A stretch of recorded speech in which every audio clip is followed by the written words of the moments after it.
নমস্কার বন্ধুরা, জিও হাব চ্যানেলে তোমাদের সকলকে আমি স্বাগত জানাই। দেখো, আজকে আমি যে বিষয় নিয়ে আলোচনা করব সেটা হলো ডিফারেন্ট ফর্মস অফ এগ্রিকালচার। আমরা যে কৃষিকার্য করে থাকি বাবারা কাকারা, সেই কৃষিকার্যের তো করে থাকি আমরা সাধারণত ভারতবর্ষে কী হয় সেটা জীবন ধারণের উদ্দেশ্যে।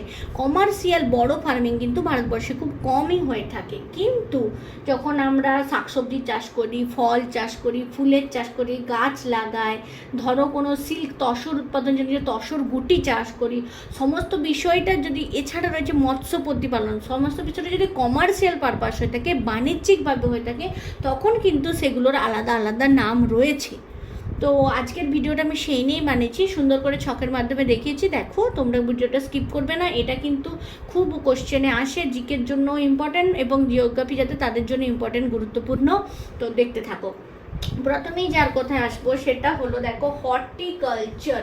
হর্টিকালচার মানে কি, ধরো কোনো উন্নত আর আধুনিক কৃষি ব্যবস্থা একটা বড় বাগানে, মানে বাজারের মূলত উদ্দেশ্যে যখন ফ্লাওয়ার্স, ফ্রুটস, ভেজিটেবলস, দেখো শাকসবজি, ফুল, ফলের চাষ করা হচ্ছে বাণিজ্যিকভাবে, তখন এই তিনটে একসাথে যদি চাষ করা হয় কোনো বড় বাগানে, তখন সেটাকে আমরা বলবো হর্টিকালচার। এটা খুব গুরুত্বপূর্ণ। দ্বিতীয় নম্বরে যার কথায় আসি, এই হর্টিকালচারের থেকে বাদ দিয়ে যদি আমরা শুধু ফুল এবং পাতাবাহারি গাছের চাষ করা হয় বাণিজ্যিকভাবে, তখন সেটাকে কি বলে? তখন সেটাকে বলে ফ্লোরিকালচার। দেখো, ফুলের সাথে কিন্তু যুক্ত, বাংলায় তোমরা খুব ভালোভাবে বুঝতে পারবে, ফুলের সাথে কিন্তু ফ্লোরি, মানে ফুল ফ্লোরি, এই বিষয়টা মনে রাখার কিন্তু চেষ্টা কর, মানে আমি এইভাবেই মনে রেখেছি, তো এই টিপসটা তোমাদেরকে বললাম।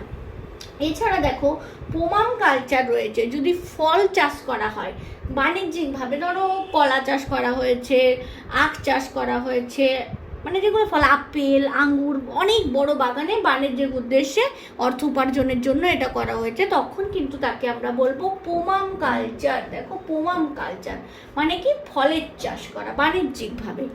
এরপর দেখো আসি যেটা কথা, ওলেরিকালচার। ওলেরিকালচার হচ্ছে বাণিজ্যিকভাবে যখন ভেজিটেবলস বা শাকসবজি চাষ করছি, তখন কিন্তু সেটাকে বলছি ওলেরিকালচার। ওলেরিকালচার, এটা বাংলায় লিখে নিই, এটা ইংরেজি ট্রামগুলো বেশি আসে, ওই জন্য আমি ইংরেজি ট্রামগুলোই লেখার চেষ্টা করেছি যাতে সবার বুঝতে অসুবিধা না হয়। ওলেরিকালচার ভেজিটেবলস চাষ বা শাকসবজি চাষ করা হয়, তবে অবশ্যই বিষয়টা কিন্তু বাণিজ্যিকভাবে। এছাড়া যার কথায় আসবে, দেখো, গুরুত্বপূর্ণ রয়েছে সেরিকালচার। সিল্ক সেরি, ঠিক আছে, সিল্কের যে ওয়ার্মস মানে তসর তৈরি করার জন্য যে গুটিগুলো, ওগুলো কিন্তু চাষ করতে হয়। তো ওইগুলো চাষের জন্য যে গুটিটা, সেটাকে প্রতিপালন করাটাকে বাণিজ্যিকভাবে বলা হয় সেরিকালচার। দেখো, এস, এখানেও এস, মনে রাখার খুবই সুবিধা। সিল্কের সাথে সেরি, ঠিক আছে। এবার যার কথায় আসবো সেটা হলো পিসিকালচার। পিসিকালচার কাকে বলে? বাণিজ্যিকভাবে যখন মৎস্য উৎপাদন করা হয় এবং মৎস্যের প্রতিপালন করা হয়, মূলত পুকুর আর ট্যাঙ্কের মাধ্যমে, মানে পুকুর খনন করে তার মধ্যে জল রেখে মৎস্য চাষ করা হচ্ছে। এটা কিন্তু পশ্চিমবঙ্গের বাঁকুড়া জেলায় খুব দেখতে পাওয়া যায়। তো সেই বাণিজ্যিকভাবে মৎস্য প্রতিপালন বিষয়টাকে বলা হয় পিসিকালচার। দেখো, এখানে লিখেছি, বানানগুলো তোমরা অবশ্যই ভালো করে লক্ষ্য করবে, পিসিকালচার। এবার যার কথায় আসবো সেটা খুবই গুরুত্বপূর্ণ, তোমরা ট্রিপল স্টার নিয়ে নাও, ভিটিকালচার। আজকালকার এক্সামে কিন্তু এই বিষয়টা সব থেকে বেশি গুরুত্বপূর্ণ হয়ে আসছে, সেটা হলো ভিটিকালচার। ভিটিকালচারটা কি? দেখো, ভিটিকালচার হচ্ছে কি, দেখো দেখতে সুবিধা হচ্ছে, ভিটিকালচার এটা গ্র্যাপস মানে যেটা আঙ্গুর, এবং গ্র্যাপ ওয়াইন্স মানে আঙ্গুর থেকে যে মদ তৈরি হয়ে থাকে বা ওয়াইন্স তৈরি হয়ে থাকে, সেটা বাণিজ্যিকভাবে যখন হয়ে থাকে তখন তাকে বলা হয় ভিটিকালচার। এতগুলো এর মধ্যে সব থেকে গুরুত্বপূর্ণ কিন্তু এই নিচের তিনটেই এখনকার দিনে এক্সামের জন্য, সেরিকালচার, পিসিকালচার, ভিটিকালচার।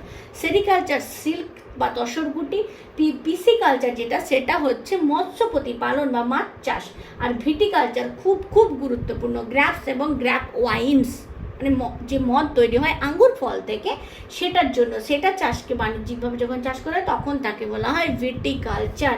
মোটামুটি এগুলোই এক্সামে এসে থাকে, তোমরা এটা সুন্দর করে ছকে করে নিও আর ভালো করে এটা মনে করো। তো নামের সাথে মিল দেখে একটা মানে মাইন্ড সেট করে নিও, তো সেটা বুঝতে খুবই তোমাদের কিন্তু সুবিধা হবে। আজকের ভিডিওটা তোমাদের কেমন লাগলো তোমরা অবশ্যই জানিও, আর ভালো লাগলে লাইক শেয়ার করতে যাও, এটা বলার কিছু নেই, প্রতিদিন আমি বলে থাকি। আর নতুন হলে চ্যানেলটাকে অবশ্যই সাবস্ক্রাইব করে নিও। তোমরা ভালো থেকে বন্ধুরা, পরে দেখা হবে একটা নেক্সট কোনো ভিডিও নিয়ে।